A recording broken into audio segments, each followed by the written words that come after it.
kwa ajili ya kwenda kubomoa eneo la stendi ndogo, eneo ambalo linaingiza mapato halmashauri shilingi milioni 800 kwa mwezi.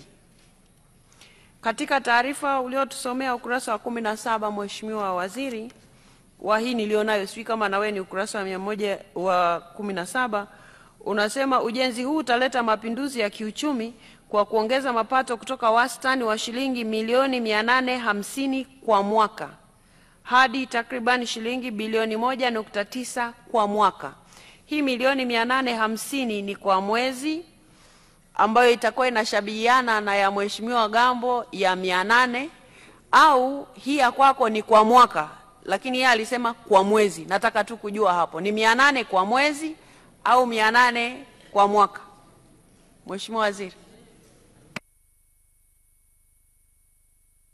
Mheshimiwa Spika, kauli yangu ndio kauli halisi.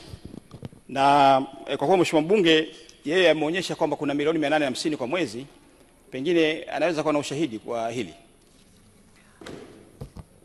Sawa, mimi nataka tu hili eneo ili taarifa zetu zikae sawa sawa. Mheshimiwa Gambo, ni milioni 800 kwa mwaka, kwamba ulimi uliteleza ulivyosema kwa mwezi, au ni milioni 800 kwa mwezi? Siku nilitamka kwa mwezi.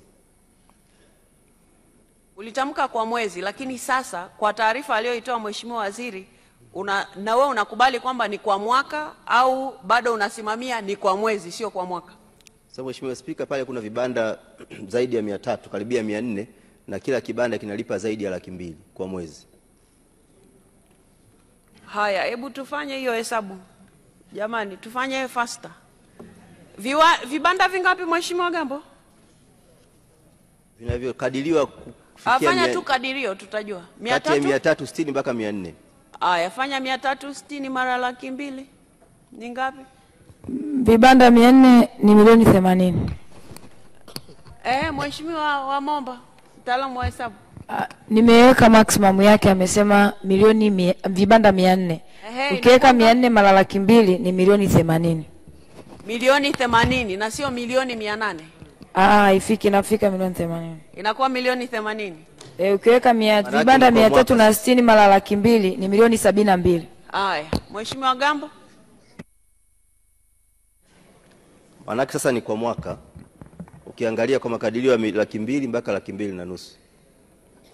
Sawa, kwa hivyo wewe ulisema milioni 800 kwa mwezi. Sasa tunachukua taarifa ya Mheshimiwa Waziri kwamba ni kwa mwaka. Ni sawa sawa?